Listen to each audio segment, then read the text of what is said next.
Hi friends, அனைவருக்கும் வணக்கம். இன்னைக்கு லாஸ்ட் மினிட் ரிவ்யூ சீரீஸ்ல ஃபார்மகாலஜி சப்ஜெக்ட்ல இருந்து பார்க்கக்கூடிய ஒரு இம்பார்ட்டன்ட் டாபிக் என்ன அப்படின்னா ஃபார்மகோ டைனமிக்ஸ். இன்னைக்கு ஃபார்மகோ டைனமிக்ஸ் பத்தி தான் நம்ம இன்னைக்கு கம்ப்ளீட்டா டிஸ்கஸ் பண்ண போறோம். ஜெனரல் ஃபார்மகாலஜில ஃபார்மகோ கைனெட்டிக்ஸ், அதாவது ADME, இந்த 4 ப்ராசஸையும் வந்து நம்ம லாஸ்ட் கிளாஸ்ல ஃபுல்லா டிஸ்கஸ் பண்ணோம். அதனுடைய கண்டினியூவேஷன் தான் நம்ம இன்னைக்கு ஃபார்மகோ டைனமிக்ஸ் பார்க்க போறோம். ஸோ ரொம்ப ரொம்ப இம்பார்ட்டன்ட் டாபிக்ஸ், நிறைய பேருக்கு படிச்சாலும் புரியாத டாபிக் இந்த ஃபார்மகோ டைனமிக்ஸ். ஃபார்மகோ டைனமிக்னா என்ன? ஒரே ஒரு சிங்கிள் லைன்ல சொல்ல போனா மெக்கானிசம் ஆஃப் ஆக்ஷன்ஸ். ட்ரக் போய் நம்ம பாடிக்குள்ள எப்படி வேலை செய்யுது, ஒன்ஸ் நம்ம ட்ரக் சாப்பிட்டதுக்கு அப்புறம் அந்த ட்ரக் மாலிகுல் போயிட்டு அதனுடைய டார்கெட் சைட்ல போய் ரீச் ஆனதுக்கு அப்புறம் அது அதனுடைய ரிசெப்டார், ரிலவெண்ட் சூட்டபிள் ரிசெப்டார்ல போய் பைண்ட் ஆனதுக்கு அப்புறம் அந்த செல் வந்து எப்படி ரெஸ்பான்ஸ் பண்ணுது, அந்த ரெஸ்பான்ஸினுடைய விளைவா நமக்கு எப்படி ஃபார்மகாலஜிக்கல் ஆக்ஷன்ஸ் கிடைக்குது. இங்க ஃபார்மகாலஜிக்கல் ஆக்ஷன் மட்டும் இல்லாத ஒரு சில அன்வான்ட் எஃபெக்ட், அன்டிசரபிள் எஃபெக்ட் வந்து எப்படி கிடைக்குது, அதாவது toxicity, adverse drug reactions, side effect, hypersensitivity reaction, some other allergic reaction. So இந்த மாதிரி சம் அன்வான்ட் ரியாக்ஷன்ஸ் வந்து எப்படி ப்ரொடியூஸ் பண்ணுது, ஸோ அந்த செல்லுக்குள்ள என்ன மாலிகுலர் லெவல்ல என்ன சேஞ்சஸ் வந்து நடக்குது. ஸோ இந்த மாதிரி அந்த மெக்கானிசம் ஆஃப் ஆக்ஷனை மட்டும் ஃபுல்லா படிக்கிறது தான் வந்து அது ஃபார்மகோ டைனமிக்ஸ் அப்படின்னு சொல்லுவோம். ஸோ இது நிறைய பேருக்கு படிச்சாலும் புரியாது. ஸோ வீடியோவை ஸ்கிப் பண்ணாம கம்ப்ளீட்டா பாருங்க, அப்பதான் உங்களுக்கு வந்து ஒரு நல்ல கிளியர் ஐடியா கிடைக்கும். ஸோ நாம இன்னைக்கு டிஸ்கஸ் பண்ண போற டாபிக்ஸ் எல்லாமே வந்து ரொம்ப ரொம்ப இம்பார்ட்டன்ஸ். ப்ரீவியஸ் இயர்ல ரிப்பீட்டடா கேட்ட எம்சிக்யூஸ்ல இருந்து தான் நம்ம இம்பார்ட்டன்ட் பாயிண்ட்ஸா, ஒரு கோல்டன் பாயிண்ட்ஸா வந்து நம்ம எடுத்து இங்க கொடுத்துருக்கோம். ஸோ வீடியோவை ஸ்கிப் பண்ணாம கம்ப்ளீட்டா பாருங்க. ஃபர்ஸ்ட் ஃபார்மகோ டைனமிக்ஸ் ஆல்ரெடி சொன்னதுதான். ஃபார்மகோ டைனமிக்ஸ்னா mechanism of drug actions. So drug போய் எப்படி வேலை செய்யுது, ஓகேங்களா? ஒரு ட்ரக் மாலிகுல் போய் ப்ராப்பரா வேலை செய்யணும் அப்படின்னா அதுக்கு அதுக்கு தகுந்த ரிசெப்டார் வேணும், ஓகேங்களா? ஸோ ரிசெப்டார் இருந்தாதான் அந்த ட்ரக்ஸ் போயிட்டு அந்த ரிசெப்டார்ல பட்டு அது ஃபர்தரா ஃபார்மகாலஜிக்கல் ஆக்ஷனை வந்து ப்ரொடியூஸ் பண்ணும். ஸோ ரிசெப்டார்னா பேசிக்ஸா என்னன்னு தெரிஞ்சுக்கோங்க. ரிசெப்டார் அப்படிங்கிறது ஒன்றும் இல்லைங்க, இது வந்து ஒரு மேக்ரோ மாலிகுல்ஸ். இது செல்லுக்கு வெளியிலும் இருக்கும், செல்லுக்கு உள்ளேயும் இருக்கும். செல்லுக்கு வெளியில அப்படின்னா செல் மெம்பரன்ல பிரசன்ட் ஆயிருக்கும். ஒரு சில ரிசெப்டார்ஸ் எல்லாமே வந்து செல்லுக்குள்ள இருக்கும், நியூக்ளியஸ்லயும் இருக்கும், சைட்டோபிளாஸ்ட்லயும் இருக்கும், ஓகேங்களா? It's made up of proteins. இது வந்து ஒரு லார்ஜ் மாலிகுல்ஸ், ஓகேங்களா? ஸோ ஒன்ஸ் ட்ரக் மாலிகுல்ஸ் வந்த உடனே இந்த ரெசெப்டார் அந்த மாலிகுல்ஸ் கூட போயிட்டு ஒரு அஃபினிட்டி, ஹை அஃபினிட்டினால பைண்ட் ஆகுது. அதுக்கப்புறம் நெக்ஸ்ட் அது அதனுடைய ஃபார்மகாலஜிக்கல் ஆக்ஷனை போய் ப்ரொடியூஸ் பண்ணுது. So receptor perform both ligand recognition and signal transcriptions. அந்த வந்த ட்ரக் மாலிகுல்ஸ் போய் ரெகக்னைஸ் பண்ணது, அதே சமயம் ஒன்ஸ் ரெகக்னைஸ் பண்ணதுக்கு அப்புறம், அதாவது பைண்ட் ஆனதுக்கு அப்புறம் அது இன்ட்ராசெல்லுலார் சிக்னலிங் கேஸ்கேட வந்து ஸ்டார்ட் பண்ணுது, அதாவது ஃபார்மகாலஜிக்கல் ஆக்ஷனை வந்து கொடுக்குது, ஓகேங்களா? So receptor perform the both ligand recognition and signal transcriptions.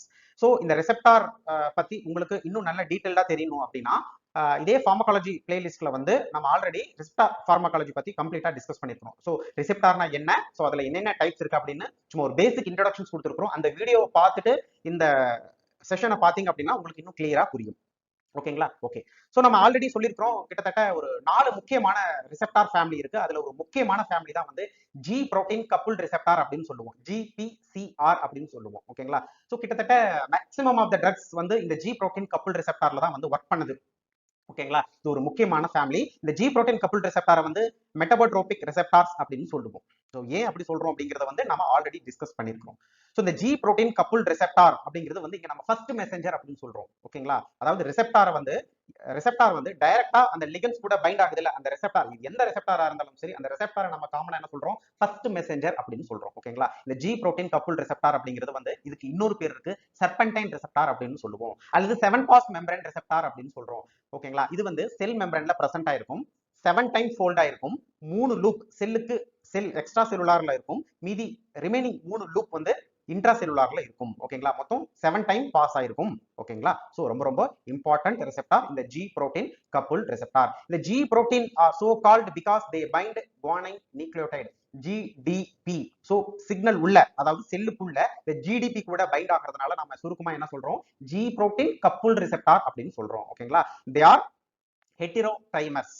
ஹெட்டிரோட்ரைமர்ஸ்னா made up of 3 important different subunit. 3 புரோட்டீன்ஸ்னால வந்து ஆனதுனால இதை வந்து நம்ம ஹெட்டிரோ ட்ரைமெரிக் அப்படின்னு சொல்றோம். ஒவ்வொரு சப் யூனிட்டும், அதாவது ஒவ்வொரு புரோட்டீனும் வந்து டிஃப்ரெண்டா இருக்கும், ஒவ்வொன்றுக்கும் ஒவ்வொரு ஃபங்க்ஷன் இருக்கு, ஓகேங்களா? அதாவது G alpha, G beta and G gamma அப்படின்னு 3 டிஃப்ரெண்ட் புரோட்டீன்ஸ்னால ஆனதுதான் வந்து இந்த ஜி புரோட்டீன் கப்புல்ட் ரிசெப்டார்ஸ், ஓகேங்களா? ஓகே. நெக்ஸ்ட், இந்த இன்ஆக்டிவ் சைட்ஸ் ரெஸ்டிங் ஸ்டேட்ல இருக்கு, லிகன் கூட பைண்ட் ஆகல அப்படின்னா யூசுவலா செல்லுக்குள்ள எஃபெக்டார் டொமைன் அப்படின்னு சொல்லுவோம். இந்த ஜிடிபி வந்து பைண்ட் ஆயிருக்கும், எது கூட பைண்ட் ஆயிருக்கும் அப்படின்னா ஜி ஆல்பா. 3 சப் யூனிட் இருக்குன்னு சொன்னால, G alpha, G beta and G gamma. இந்த ஜி ஆல்பா தனியா இருக்கும், G beta and G gamma வந்து ரெண்டும் சேர்ந்து இருக்கும்.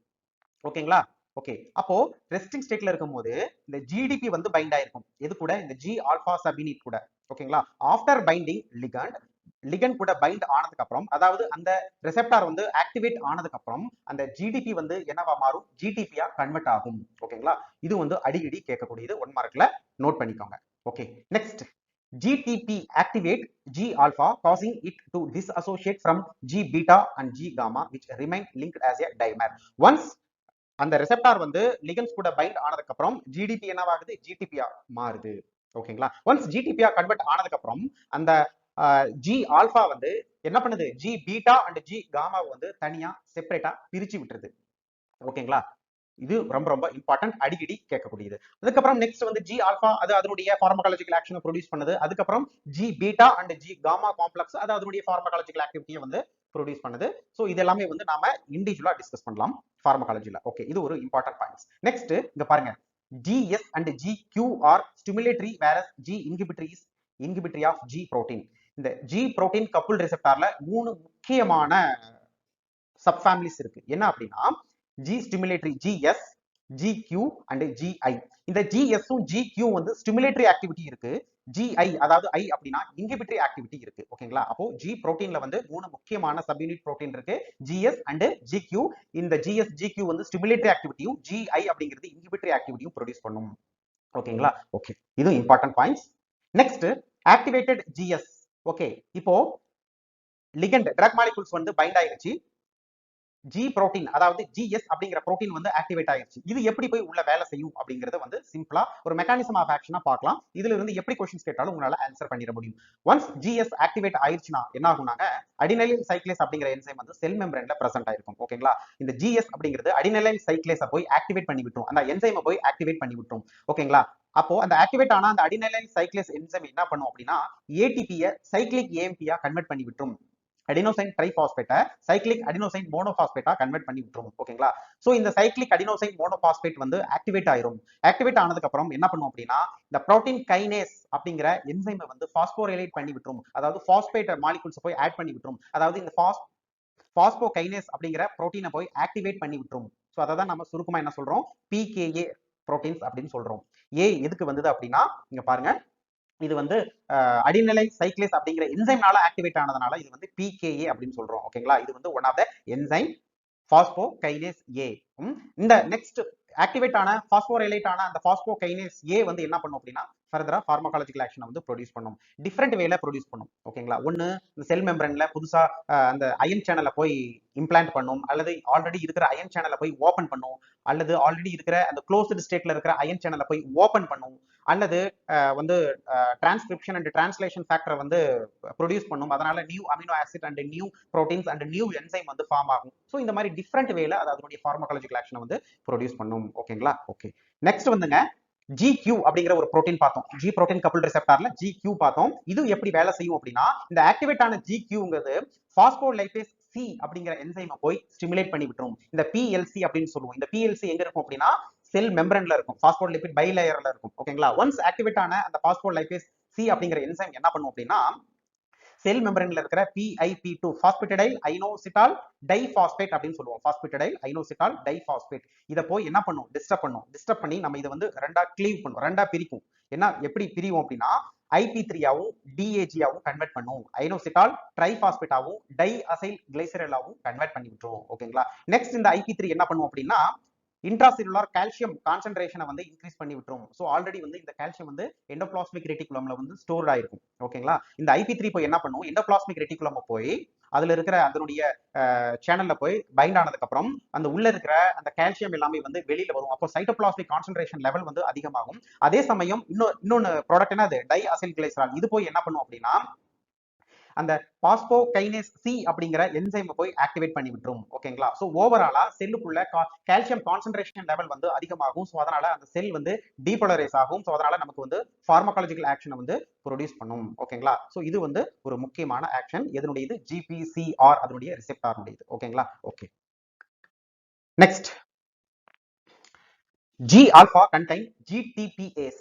ஜி ஆல்பால வந்து ஜிடிபிஎஸ் அப்படிங்கிற என்சைம் வந்து பிரசன்ட் ஆயிருக்கும். ஒன்ஸ் பார்மகாலஜிக்கல் ஆக்ஷன் வந்து முடிஞ்சதுக்கு அப்புறம் என்ன பண்ணும் அப்படின்னா இந்த ஜிடிபி வந்து ஜிடிபியா கன்வெர்ட் ஆயிடும். அதாவது ஆக்டிவேட் ஸ்டேட்ல இருந்து இன்ஆக்டிவேட்டட் ஸ்டேட், அதாவது ரெஸ்டிங் ஸ்டேட்டுக்கு கன்வெர்ட் ஆயிடும். சோ ரெஸ்டிங் ஸ்டேட் கன்வெர்ட் ஆயிடுச்சு அப்படின்னா அந்த பிரிஞ்சு இருந்த அந்த பீட்டா அண்ட் காமா வந்து மறுபடியும் ஆல்பா சப்யூனிட் கூட போய் ரீயூனிட் ஆயிடும், மறுபடியும் வந்து யூனிட் ஆயிடும், ரெஸ்டிங் ஸ்டேட்டுக்கு போயிடும். இது வந்து ஒரு முக்கியமான concept.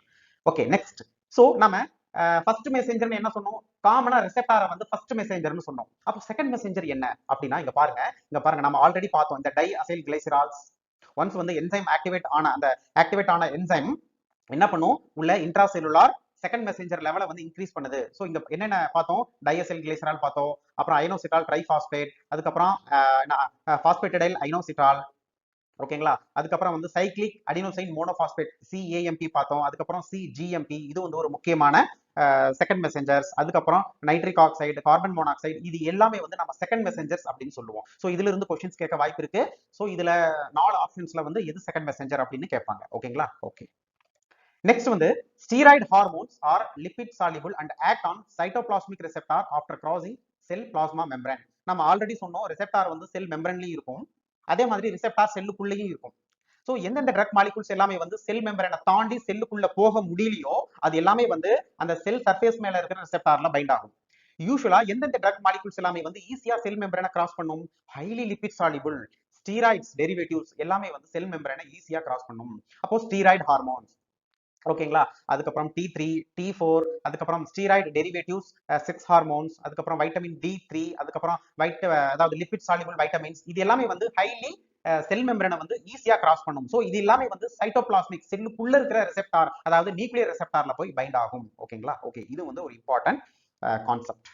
Next, drug acting via ionotropic receptor are fast actings. Actually நம்ம ஆல்ரெடி சொன்னோம் ரிசெப்டார் ஃபேமிலியில வந்து 4 முக்கியமான ரிசெப்டார் டைப் இருக்கு. ஆல்ரெடி பார்த்தோம் GPCR, ஜி புரோட்டீன் கப்புள் ரெசெப்டார்னு பார்த்தோம். அதுக்கு அடுத்தது வந்து அயன் சேனல் ரெசெப்டார்ஸ், அதுக்கப்புறம் வந்து ஒன் பாஸ் ரெசெப்டார், அதாவது டைரோசின் கைனேஸ் ரெசெப்டார் அப்படின்னு சொல்லுவோம். நாலாவது வந்து இதுக்கு முன்னாடி பார்த்தது ஸ்டீராய்டு ரெசெப்டார், நியூக்ளியர் ரெசெப்டார். இந்த 4 முக்கியமான ரெசெப்டார் வந்து மேக்ஸிமம் ஆஃப் த ட்ரக்ஸ் வந்து இந்த 4 ரெசெப்டார்ல தான் வந்து ஆக்ட் ஆகும். அதுல மேஜர் வந்து GPCR, அதுக்கு அடுத்தது வந்து அயன் சேனல் ரெசெப்டார் அப்படின்னு சொல்லுவோம். ஸோ இருக்கிற 4 ரிசெப்டார்லயே வந்து fast acting receptors, fast acting receptor என்ன அப்படின்னா இந்த ஐனோட்ரோபிக் ரெசெப்டார் தான் நம்ம சொல்லுவோம். இது இம்பார்ட்டன்ட் பாயிண்ட்ஸ், அடிக்கடி கேட்கக்கூடியது. Next, affinity is the ability of drugs to combine with receptor. High affinity drug will enable it to be used in low concentrations.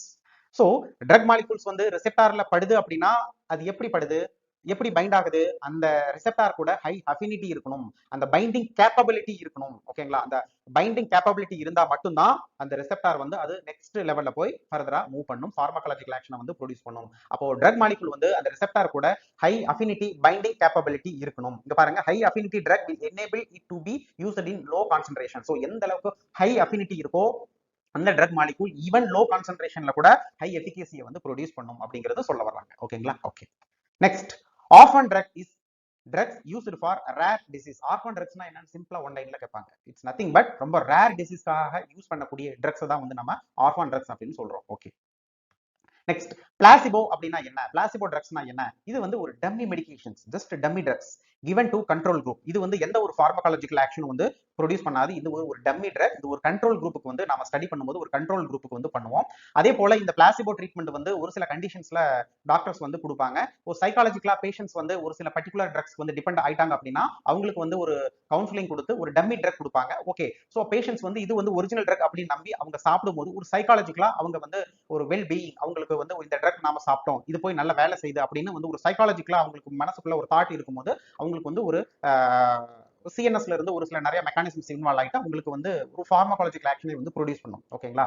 Okay, நம்ம வந்து ட்ரக்ஸ் சாப்பிட்டோம், அது வந்து ஆக்சுவலி டம்மி ட்ரக் தான், அது போய் எந்த வேலையும் உங்களுக்கு செய்யாது. பட் அவங்க வந்து அவங்களுடைய தாட் எப்படி இருக்கு அப்படின்னா நம்ம ட்ரக் சாப்பிட்டோம் அப்படின்னு அவங்க தாட் இருக்கும்போது ஒரு சில ப்ராசஸ் நடந்து அவங்களுக்கு ரியலி பார்மகாலஜிக்கல் ஆக்ஷன் வந்து ப்ரொடியூஸ் பண்ணுது.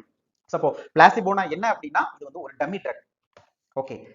After binding to the receptor, the ability to activate the receptor is called its intrinsic activity.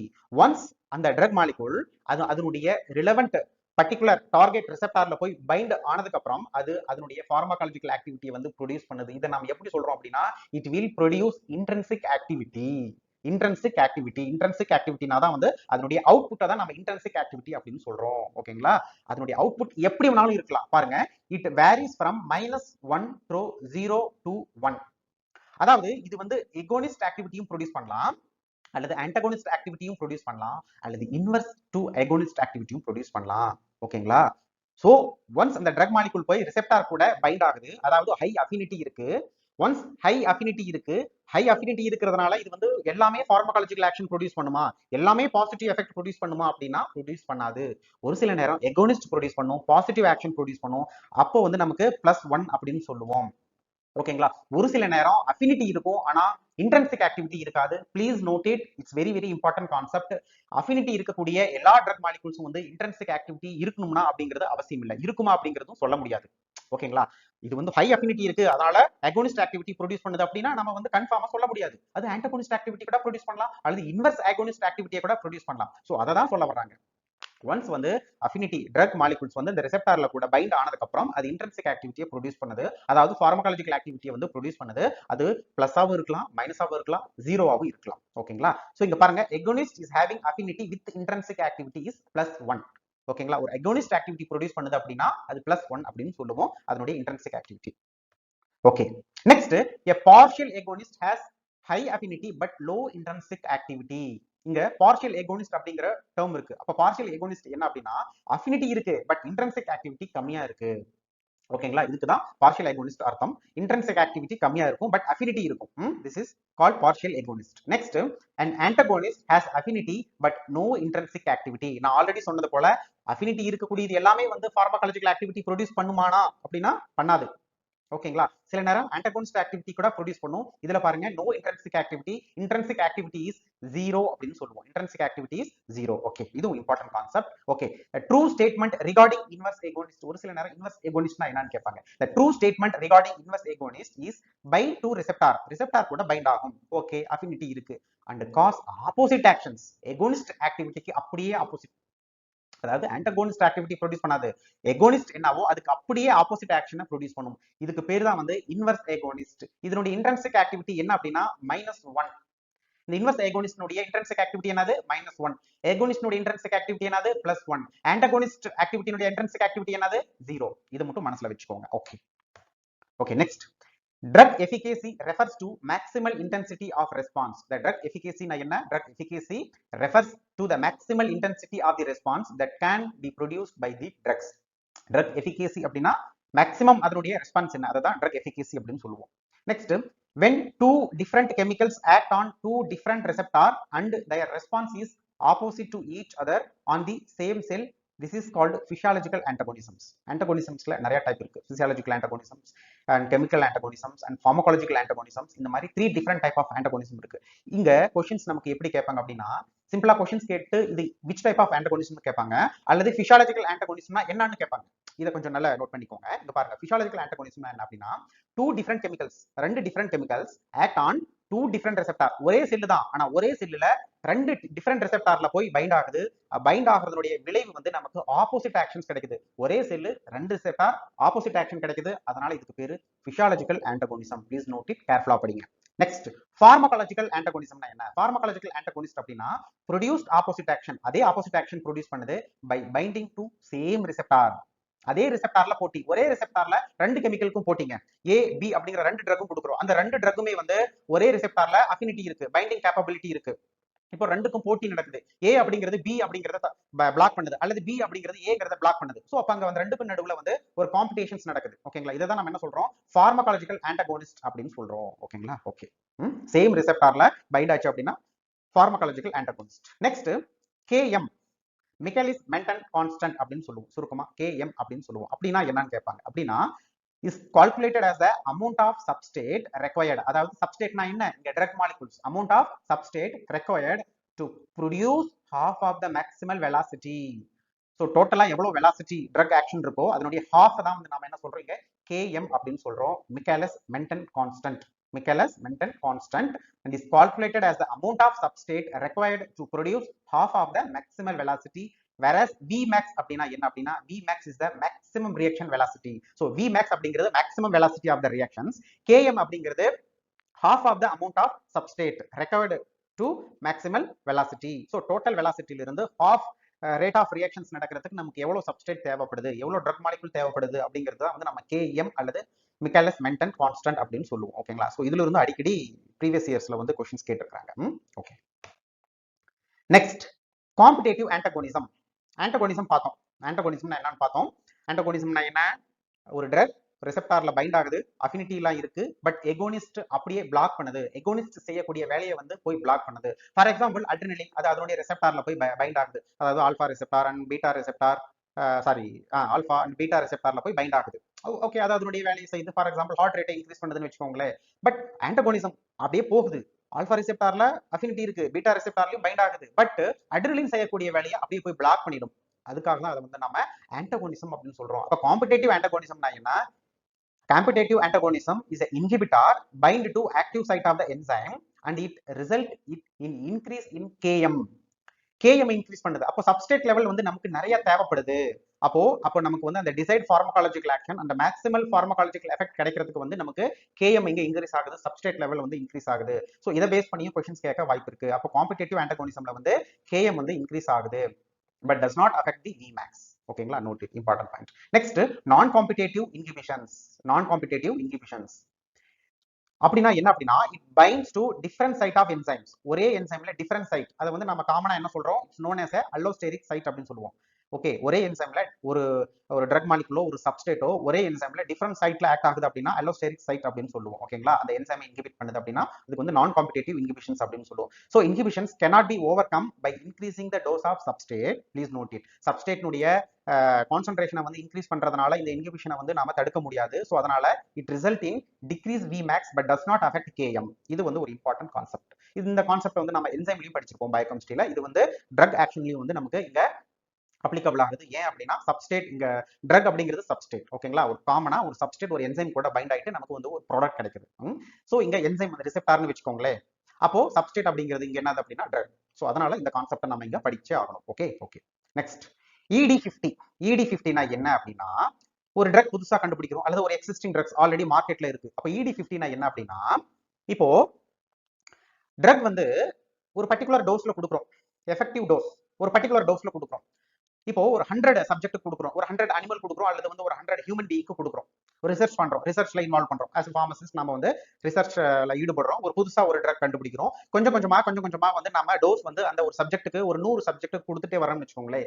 எந்த டோஸ்ல 50 சப்ஜெக்ட், அதாவது 50 அனிமல், அதாவது ஒரு 50 ஹியூமன் பீயிங்க்கு எந்த டோஸ்ல வந்து அவங்களுக்கு ஒரு ஃபார்மகாலஜிக்கல் ஒரு டிசைட் ஃபார்மகாலஜிக்கல் ஒரு பெனிஃபிட் ஆக்ஷன் கிடைக்குதோ அதை தான் வந்து நம்ம என்ன சொல்றோம்? ED50 அப்படின்னு சொல்றோம். இப்போ ஃபார் எக்ஸாம்பிள் 500 மில்லிகிராம்ல 50 சப்ஜெக்ட்டுக்கு வந்து நமக்கு ஒரு decide pharmacological action without side effect நமக்கு கிடைக்குதோ அதை தான் ED50 அப்படின்னு சொல்றோம். So ED50 corresponds to the potency of the drugs, not its எஃபிகேசி.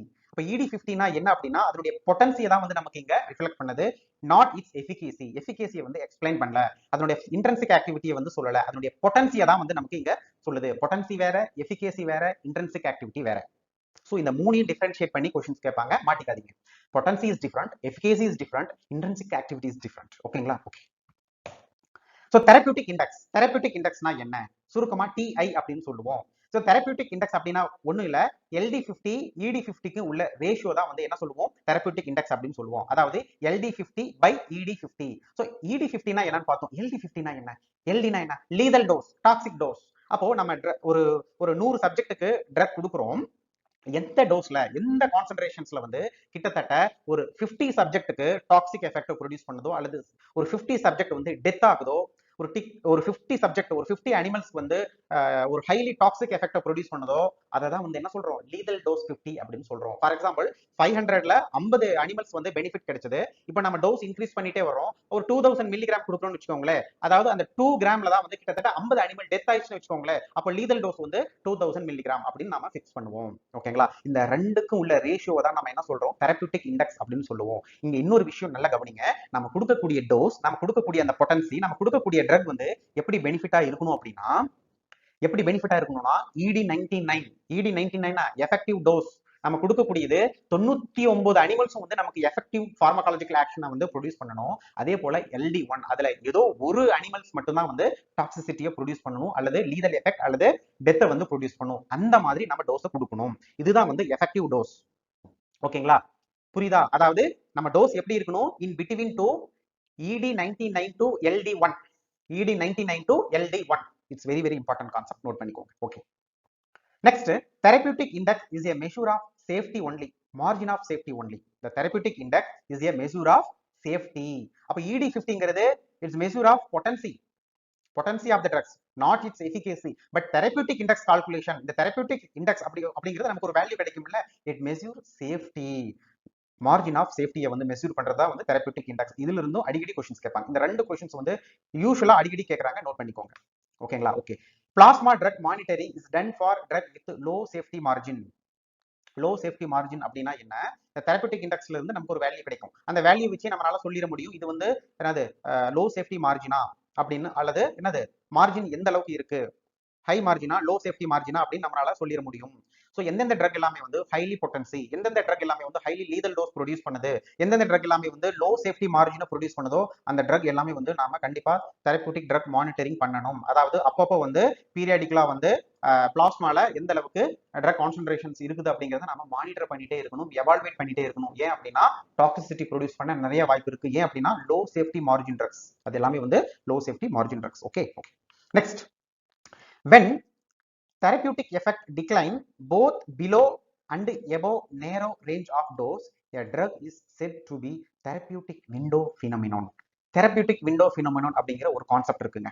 அப்படின்னா என்ன அப்படின்னா, இங்க பாருங்க, இப்போ நாம ட்ரக் கொடுக்குறோம், அப்சார்ப்ஷன் ஆகுது, பயோஅவைலபிலிட்டி நடக்குது, பிளாஸ்மா கான்சன்ட்ரேஷன்ஸ் வந்து இன்க்ரீஸ் ஆகிட்டே இருக்கு. ஸோ நம்மளுடைய பிளாஸ்மா கான்சன்ட்ரேஷன்ஸ் எப்படி மெயின்டைன் பண்ணும் அப்படின்னா டிசைடு தெரபியூட்டிக் பிளாஸ்மா கான்சன்ட்ரேஷனை வந்து நாம அங்க மெயின்டைன் பண்ணணும். ஓகேங்களா? ஸோ அப்போ நமக்கு ஏரியா அண்டர் கர்வ் வந்து ப்ரொடியூஸ் பண்ணுது, ஏரியா அண்டர் கர்வ் வந்து ப்ரொடியூஸ் பண்ணுது. அதுல இருந்து நம்ம ரெண்டு டேட்டாவை எடுக்கிறோம்.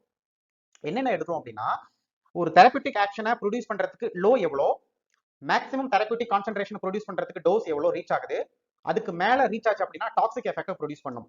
ஓகேங்களா? அதுக்கு இடைப்பட்ட அந்த கேப் தான் வந்து நம்ம என்ன சொல்றோம், தெரபியூட்டிக் விண்டோ பினோமினா அப்படின்னு சொல்றோம். பாருங்க, decline both below and above narrow range of dose. ஓகேங்களா? அப்ப ஒரு தெரபியூட்டிக் மேக்ஸிமம் தெரபியூட்டிக் டோஸ்க்கும் மினிமம் தெரபியூட்டிக் டோஸ்க்கும் உள்ள நடுவுல அந்த விண்டோவை தான் நம்ம என்ன சொல்றோம், தெரபியூட்டிக் விண்டோ பினோமினா சொல்றோம். ஓகேங்களா? அதுக்கு மேல போனாலும் டாக்ஸிக் எஃபெக்டை ப்ரொடியூஸ் பண்ணும், அதுக்கு கீழே வந்தாலும் நமக்கு பார்மகாலஜிக்கல் ஆக்டிவிட்டியை வந்து ப்ரொடியூஸ் பண்ணாது. ஓகேங்களா? Okay. Next, there are some undesirable but unavoidable pharmacodynamic effect of drug which are known as side effect. காமனா சைடு எஃபெக்ட் என்னன்னு கேட்பாங்க, ரொம்ப சிம்பிளா. undesirable effect but unavoidable. கண்டிப்பா இந்த ட்ரக் சாப்பிட்டா இந்த எஃபெக்ட் வரும் அப்படின்னு நமக்கு தெரியும், பட் அதை அவாய்ட் பண்ண முடியாது. அதை காமனா என்ன சொல்லுவோம், நம்ம சைடு எஃபெக்ட் அப்படின்னு சொல்லுவோம். ஓகேங்களா? ஸோ இதுல இருந்து கேட்க வாய்ப்புகள் இருக்கு, இதையும் பார்த்துக்கோங்க. நெக்ஸ்ட், அட்வர்ஸ் ட்ரக் ரியாக்ஷன்ஸ், ஏடிஆர்னா என்ன, ஸோ அதில் என்னென்ன டைப்ஸ் இருக்கு, இதை பேஸ் பண்ணியும் கொஸ்டின்ஸ் கேட்க நிறைய வாய்ப்பு இருக்கு. ஸோ அப்போ என்னென்ன டைப்ஸ் இருக்கு அப்படிங்கிறத நம்ம பார்க்கலாம். இங்க பாருங்க, type A adverse drug reactions, இதை வந்து நம்ம A for augmented pharmacological effect அப்படின்னு சொல்லுவோம். டைப் ஏ அப்படிங்கிறது அகுமெண்டட் பார்மகாலஜிக்கல் எஃபெக்ட். இது வந்து டோஸ் டிபெண்டன்ட் அண்ட் ப்ரெடிக்டபிள். நம்ம எந்த அளவுக்கு டோஸ் அதிகமாக கொடுக்குறோமோ அந்த அளவுக்கு அட்வர்ஸ் ட்ரக் ரியாக்ஷன் இருக்கும். இது வந்து ப்ரெடிக்டபிள், இது வந்து ஆல்ரெடி நோன், நம்ம இன்டென்ஷனலா தான் கொடுக்குறோம், தெரிஞ்சுதான் கொடுக்குறோம், இது கொடுத்தா இந்த மாதிரி சைடு எஃபெக்ட் வரும்னு தெரியும். இது வந்து ப்ரெடிக்டபிள், இது வந்து டோஸ் டிபெண்டன்ட், அதனால இது வந்து type A. It is augmented pharmacological effect. Note it, மைண்ட்ல வச்சுக்கோங்க, கன்ஃபியூஸ் பண்ணிக்காதீங்க. நெக்ஸ்ட், அதுக்கு அப்படியே opposite type B. Type B அப்படிங்கிறது பிசாரே எஃபெக்ட் அப்படின்னு சொல்லுவோம். இதுக்கு இன்னொரு பேரு இடியோசின்கிராட்டிக் ரியாக்ஷன்ஸ் அப்படின்னு சொல்லுவோம். இந்த வார்த்தை வந்து நீங்க பார்மகாலஜில படிச்சிருப்பீங்க. It comes under type B, bizarre effect. இது வந்து அன்பிரெடிக்டபிள், நம்மளால ப்ரிடிக்ட் பண்ண முடியாது. இந்த ட்ரக் கொடுத்தா, இந்த டோஸ்ல கொடுத்தா இந்த மாதிரி ஒரு சைடு எஃபெக்ட் வந்து ப்ரொடியூஸ் பண்ணும், இந்த ஒரு அட்வர்ஸ் ட்ரக் ரியாக்ஷன் ப்ரொடியூஸ் பண்ணும் அப்படிங்கிறது நமக்கு தெரியாது, அன்பிரெடிக்டபிள். ஓகேங்களா? திஸ் இஸ் டோஸ் இண்டிபெண்டன்ட், எந்த டோஸ்னாலும் வரும், ப்ரிடிக்டே பண்ண முடியாது. இதான் நம்ம என்ன சொல்றோம், இந்த டைப் ஆஃப் இடியோசின்கிராட்டிக் ரியாக்ஷன் தான் வந்து நம்ம type B adverse drug reactions அப்படின்னு சொல்றோம். நெக்ஸ்ட் வந்து type C, chronic effect. Chronic effect, for example augmented pharmacological effect dose dependent. நம்ம ஒரு எக்ஸாம்பிளுக்கு சொல்ல போனா சல்போனைல் யூரியா கொடுக்குறோங்க. Sulphonyl urea for example glimepiride, glibenclamide கொடுக்குறோம். இந்த டைப் ஏக்கு ஒரு எக்ஸாம்பிள் சொல்றேனே, அப்படி கொடுக்கும்போது என்ன ஆகுது அப்படின்னா, சில நேரம் பிளட் குளுக்கோஸ் லெவல் ரொம்ப ஃபால் ஆயிடும், சடனா குறைஞ்சிரும். ஸோ நமக்கு தெரியும் சல்போனைல் யூரியா கொடுத்தா டெஃபினட்டா பிளட் குளுக்கோஸ் குறைய வாய்ப்பு இருக்கு, ஹைப்போகிளைசேமியா வர வாய்ப்பு இருக்கு. So it is predictable, it's dose dependent. இந்த அளவுக்கு ஃபார் எக்ஸாம்பிள் கிளிமிப்ரைடு 1 மில்லிகிராம் கொடுத்தா அதுக்கு தகுந்தது குறையும், 2 மில்லிகிராம் கொடுத்தா அதுக்கு தகுந்த மாதிரி குறையும், மேக்ஸிமம் 4 மில்லிகிராம் கிளிமிப்ரைடு கொடுத்தா அதுக்கு தகுந்த மாதிரி பிளட் குளுக்கோஸ் லெவல் குறையும். இது வந்து comes under type A. Type B அப்படிங்கிறது அன்பிரெடிக்டபிள். இப்போ ஃபார் எக்ஸாம்பிள் பெனிசிலின் கொடுக்குறோம்னு வச்சுக்கோங்களேன், பெனிசிலின் சில பேருக்கு வந்து ஒத்துக்கும், சில பேருக்கு ஒத்துக்காது. நம்மளால ப்ரிடிக்டே பண்ண முடியாது. அது நீ எந்த டோஸ்ல கொடுத்தாலும் சரி, அமாக்சிலின் எந்த டோஸ்ல கொடுத்தாலும் சரி, செப்டான் ஒரு சில ட்ரக்ஸ் எந்த டோஸ்ல கொடுத்தாலும் சரி, ஒரு சில பேருக்கு அலர்ஜிக் ரியாக்ஷனை ப்ரொடியூஸ் பண்ணும். இதை தான் நம்ம என்ன சொல்றோம், இடியோசின்கிராட்டிக் ரியாக்ஷன் சொல்றோம், which is comes under type B. ஓகேங்களா, it's dose independent and unpredictable. Note it. Type C அப்படின்னா கிரானிக் எஃபெக்ட். லாங் டர்மா ஒரு ட்ரக் கொடுத்துட்டு இருக்கோம். ஃபார் எக்ஸாம்பிள் ஒரு நான் ஸ்டீராய்டல் ஆன்டி இன்ஃப்ளமேட்டரி ட்ரக்ஸ் கொடுத்துட்டு இருக்கோம்னு வச்சுக்கோங்களேன். அது லாங் டர்மா கொடுத்தோம் அப்படின்னா அது வந்து யூஸ்வலாகவே என்எஸ்ஏடி வந்து என்ன பண்ணும், அல்சரேஷனை ப்ரொடியூஸ் பண்ணும். ஓகேங்களா, கேஸ்ட்ரிக் அல்சரேஷனை, கேஸ்ட்ரிட்டிஸை வந்து ப்ரொடியூஸ் பண்ணும். இதுக்கு தெரிஞ்சதுதான். டைப் சில வரும். டைப் டி டிலேட் எஃபெக்ட், லேட்டா டாக்ஸிசிட்டியை வந்து ப்ரொடியூஸ் பண்ணும். ஒரு சில ட்ரக்ஸ் எல்லாமே வந்து நெஃப்ரோடாக்சிக் ட்ரக்ஸ், அதுக்கப்புறம் ஹெப்டோடாக்சிக் ட்ரக்ஸ், இது எல்லாமே வந்து இனிஷியலா ஒரு நல்ல பார்மகாலஜிக்கல் ஆக்டிவிட்டி கொடுக்கும். பட் நாள் பட ஒரு கண்டினியூஸா எடுத்துட்டு இருக்கோம், 1 இயர் 2 இயர் எடுத்துட்டு இருக்கோம் அப்படின்னா கம்ப்ளீட்டா ஒரு ஆர்கான ஃபெயிலியர் ஆக வாய்ப்பு இருக்கு. டைப் டி ல வரும் இது. ஓகேங்களா, next type E, end of the treatment effect. இது வந்து டைப் இ ல வரும். டைப் எஃப் அப்படிங்கிறது ஃபெயிலர் ஆஃப் தெரப்பி. ஸோ ஒரு பர்டிகுலர் ட்ரக்ஸ் வந்து ஒரு பர்டிகுலர் டிசீஸ்க்கு நம்ம வந்து என்னதான் டோஸ்ல என்னதான் ட்ரக்ல கொடுத்தாலும் அந்த ட்ரக் வந்து அது வந்து ஏதோ ஒரு காரணம்னால, அது ஜீனா கூட இருக்கலாம், அல்லது அந்த டிசீஸ்னுடைய நேச்சுரா கூட இருக்கலாம். So due to any reasons அந்த ட்ரீட்மெண்ட் வந்து கம்ப்ளீட்டா ஃபெயிலியர் ஆகும். இது வந்து டைப் எஃப்ல வரும். So F for failure, E for end of the treatment effect, D for delayed effect, C for chronic effect, B for bizarre effect, A for augmented effect. Note it. So இது வந்து நம்ம படிக்கவே தேவையில்லை. A for augmentation, B for bizarre effect, C for chronic effect, D for delayed effect, E for end of the treatment, F for failure of therapy. So இதை ஞாபகம் வச்சுக்கோங்க. இதுல இருந்து கொஸ்டின்ஸ் கேட்க வாய்ப்புகள் நிறைய இருக்கு. Next, if the effect of combinations of two drug is equal to sum of their individual effect, the two drug are exhibiting synergism. Synergismனா என்ன அப்படின்னா, இங்க பாருங்க, if the effect of combinations of two drug is equal to sum of their individual effect. A B அப்படிங்கிற drug கொடுக்குறோம். A ஒரு எஃபெக்டை produce பண்ணுது, B அப்படிங்கிற ஒரு எஃபெக்டை ப்ரொடியூஸ் பண்ணுது. புரியுதுங்களா? ஸோ A Bயும் சேரும்போது நமக்கு A இண்டிவிஜுவல் B இண்டிவிஜுவல் கொடுத்ததை விட நமக்கு அதிகமா கொடுக்குது. இதை நம்ம என்ன சொல்றோம், சைனர்ஜிசம் அப்படின்னு சொல்றோம். சைனர்ஜிசம் அப்படின்னு சொல்றோம். இதுக்கு இன்னொரு எஃபெக்ட் இருக்கு, அடிட்டிவ் எஃபெக்ட் அப்படின்னு சொல்லுவோம். ஓகேங்களா, ரெண்டையும் போட்டு கன்ஃபியூஸ் பண்ணிக்காதீங்க. Synergisms and additives. So synergism என்னன்னா, இது effect of the combinations of two drug is equal to the sum of their individual effect. ஓகேங்களா, அதை தான் நம்ம என்ன சொல்றோம், சைனர்ஜிசம் அப்படின்னு சொல்றோம். நெக்ஸ்ட் வந்து toxic effect. Note it. Toxic effect and side effect, இதை பேஸ் பண்ணி கொஸ்டின்ஸ் கேட்க வாய்ப்பு இருக்கு. Note it. Toxic effect differ from side effect. In that எப்படி டிஃபர் ஆகும், in that it is a more intense pharmacological effect that occurs at high dose or after prolonged medications. இதை தான் நம்ம என்ன சொல்றோம், டாக்ஸிக் எஃபெக்ட் அப்படின்னு சொல்றோம். So toxic effect differ from side effect. Toxic எஃபெக்ட்னா என்ன, it's more intense pharmacological effect that occurs at high dose or prolonged medications கொடுக்கறதுனால இந்த டாக்ஸிக் எஃபெக்ட் நமக்கு ப்ரொடியூஸ் பண்ணது. சைடு எஃபெக்ட் வேற, டாக்ஸிக் எஃபெக்ட் வேற. ஓகேங்களா, ஓகே. Next, allergic drug reactions. Allergic drug reaction commonly which is caused by circulating antibodies is serum sickness அப்படின்னு சொல்லுவோம். The allergic drug reactions caused by circulating antibodies இதனால ஏற்படக்கூடிய அந்த அலர்ஜிக் ட்ரக் ரியாக்ஷனை நம்ம காமனா என்ன சொல்றோம், சீரம் சிக்னஸ் அப்படின்னு சொல்றோம். இதுவும் ஆல்ரெடி ஓல்டு கொஸ்டின்ஸ்ல வந்து கேட்டிருக்காங்க, அதனால இந்த பாயிண்ட்ஸ் நான் கொடுத்துருக்கேன். Next, drug producing allergic reaction generally act as haptens. Haptens அப்படின்னா ஒன்றும் இல்லைங்க, ஒரு ட்ரக் மாலிகுலோ அல்லது ட்ரக்னுடைய ஒரு டாக்ஸிக் மெட்டபாலிட்டோ அல்லது இன்ஆக்டிவ் மெட்டபாலிட்ஸோ போய் என்ன பண்ணும் அப்படின்னா, ஒரு புரோட்டீன் கூட அல்லது ஒரு மேக்ரோ மாலிகுல் பெப்டைட் பாண்ட்ஸ் கூட போயிட்டு due to any bond, with help of any bond, ஓகேங்களா, with help of any bond, இந்த பாண்ட் போய் பைண்ட் ஆயிட்டு தேவையில்லாத ஒரு அலர்ஜிக் ரியாக்ஷனை வந்து ப்ரொடியூஸ் பண்ணுங்க. எப்படி ஆன்டிஜன் ஆன்டிபாடி ரியாக்ஷன்ஸ் கொடுக்குதோ அதே போல இந்த ட்ரக் வந்து ஒரு ப்ரோட்டீன்ஸ் கூட மேக்ரோ மாலிகுல்ஸ் கூட போயிட்டு பைண்ட் ஆயிட்டு நமக்கு அலர்ஜிக் ரியாக்ஷன்ஸ் கொடுக்கும். இதை தான் நம்ம என்ன சொல்றோம், ஹெப்டின்ஸ் அப்படின்னு சொல்றோம். ஸோ அப்போ drug producing allergic reaction generally act as haptens. So இதை பேஸ் பண்ணி கொஸ்டின்ஸ் கேட்க வாய்ப்பு இருக்கு. Next, essential feature in drug addiction is psychological dependence. Drug அடிக்ஷன்ஸ்ல வந்து ஒரு எசென்ஷியல் ஃபியூச்சர் என்னது, சைக்காலஜிக்கல் டிபெண்டன்ஸ். இதுதான் வந்து மேஜர் ட்ரக் அடிக்ஷன்ஸ்ல வந்து ஒரு மேஜர் டிபெண்டன்ஸ் என்ன அப்படின்னா psychological dependence. Okay. Next, addiction and habituations. இதை பேஸ் பண்ணி கொஸ்டின்ஸ் கேட்க வாய்ப்பு இருக்கு. ஸோ ரெண்டையும் கன்ஃபியூஸ் பண்ண வாய்ப்பு இருக்கு.